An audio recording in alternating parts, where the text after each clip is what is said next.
So let's return to Zen Mind, Beginner's Mind by Suzuki Roshi.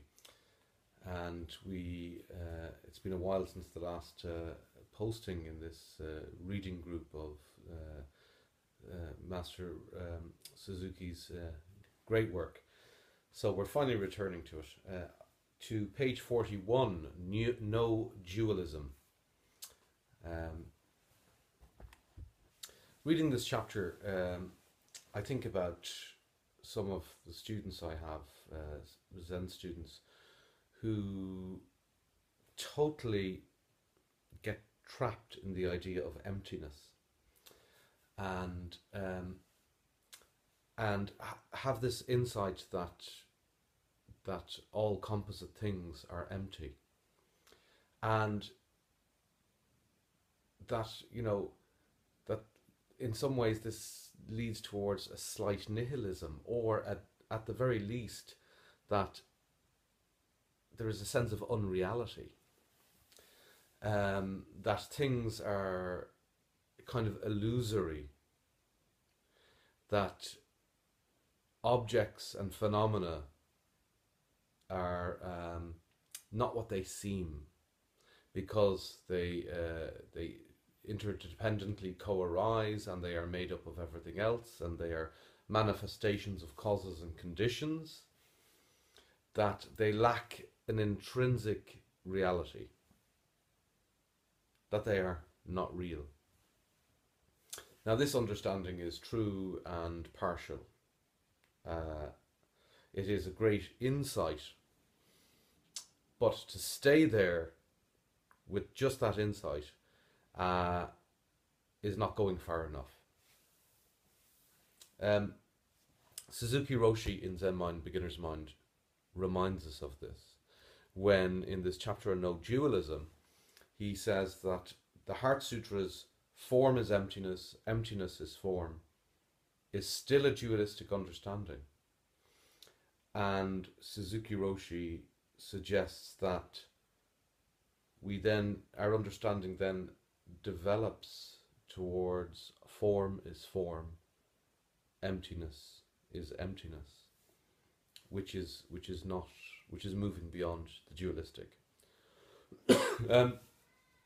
One of my students recently said that people who fulfill roles, the role of teacher, student, policeman, fireman, waiter,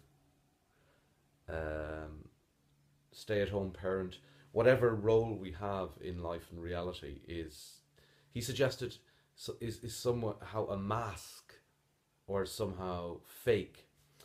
And this understanding comes from the insight into emptiness. It is an understanding residing at the point of emptiness.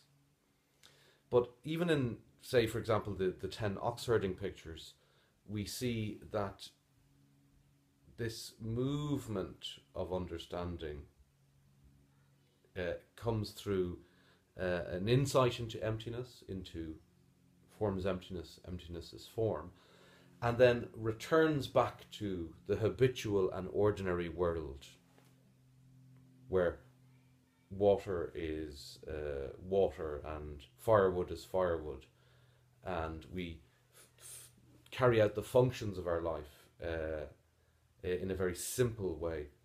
So this is Suzuki Roshi's understanding that form is form and emptiness and emptiness. It is very similar to the return to the marketplace at the end of the ox-herding pictures, which my teacher Taigu has taught so brilliantly on in a series of Dharma talks that you will find on YouTube as well, on the text 10 ox-herding pictures. So Suzuki Roshi's teaching here is in accord with that. So my student, who sees our social roles as a mask, has had an initial insight, but will probably later on come to see that in fact the mask itself is reality, which is in some ways a deeper understanding of the truth. And this is the great this is the great ordinariness of Zen, and this is the great acceptance of the everyday within our tradition.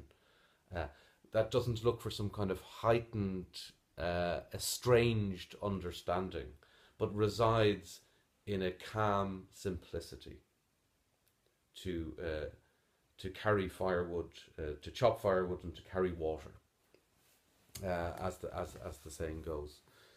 To stop your mind does not mean to stop the activities of mind. It means your mind pervades your whole body. With your full mind, you form the mudra in your hands. So, the mind is totally infused, totally distributed throughout the body in Zazen. This shin, this mind-body, has no duality. It is one and the same.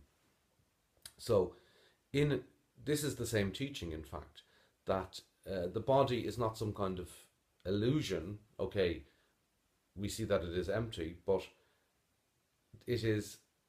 truth is always manifest rather than just theoretical. And certainly in our Zen tradition, this is the way. And our mind and body are one. They are totally joined. So this body, or this role, this appearance, this phenomena, is not some kind of illusion that is in some ways fake. It is itself the truth. It is itself true, while simultaneously being empty, of course.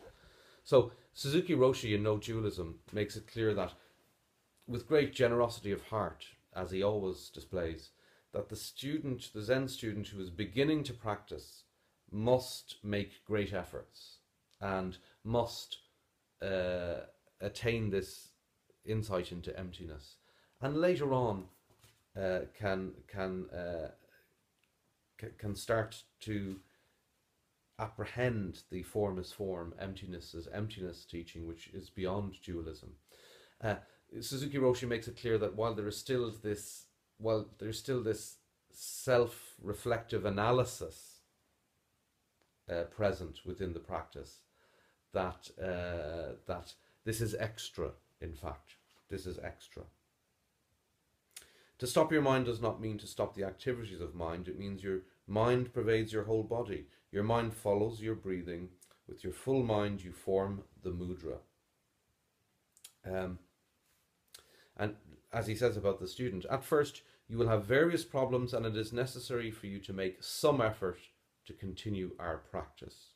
For the beginner, practice without effort is not true practice. For the beginner, the practice needs great effort. Especially for young people, it is necessary to try very hard to achieve something.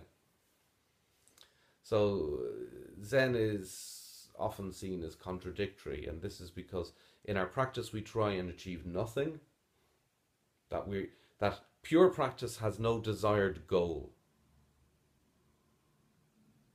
But in order to sit this Zazen, we need great effort to try and achieve nothing. So this is the great non-duality of shikantaza, of Zazen. Just to continue should be your purpose. When you do something, just do it. Just to do it should be your purpose. Form is form, and you are you, and true emptiness will be realized in your practice. So, just to do it should be your purpose. It should have no purpose beyond the doing. And this is an understanding that comes at the end of course, there's no development really. Shikantaza happens the very first time you sit Zazen. The first time you sit Zazen, it is practice enlightenment itself, as Dogen reminds us. But nevertheless, understanding does change, and the initial insight into the illusory nature, the codependent arising of all phenomena, this form is emptiness, emptiness is form, is a potential trap for us, and we can get stuck there. And it's important, as the great Master Suzuki teaches us here in this chapter on non-dualism, that we then break through to form is form, emptiness and emptiness is emptiness again, which looks very similar to the point where we started that brought us to practice in the first place, but is very different. The simplicity of a child is one thing. The simplicity of a sage looks very similar maybe, but is something very different. And the simplicity of the sage is really evident throughout Suzuki Roshi's great teachings here in Zen Mind, Beginner's Mind. So I might leave it at that for this week. Next week we'll move on to the chapter Bowing. Well, it may not be next week. It's whenever I get round to it, really. So thanks for your attention, and keep sitting.